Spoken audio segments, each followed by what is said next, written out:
Jedino Srpska radikalna stranka 20 i nešto godina obaveštava i upozorava i pledira na jedinstvo u očuvanju vitalnih naših interesa.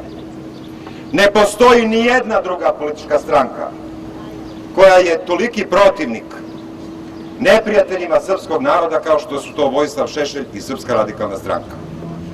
Iz usta srpskih radikala nikada niste mogli da čujete reč članstvo u NATO paktu, članstvo u partnerstvu za mir, članstvo u Evropskoj uniji. Zašto? Nikada Srbija neće biti član tih organizacija.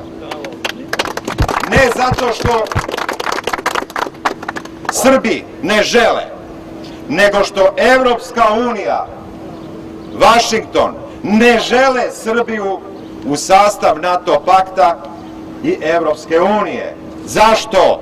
Zato što smo trajno žigosani kao narod da smo mali Rusi. I pošto smo mali Rusi, oni ne žele takve male Ruse u svojoj organizaciji.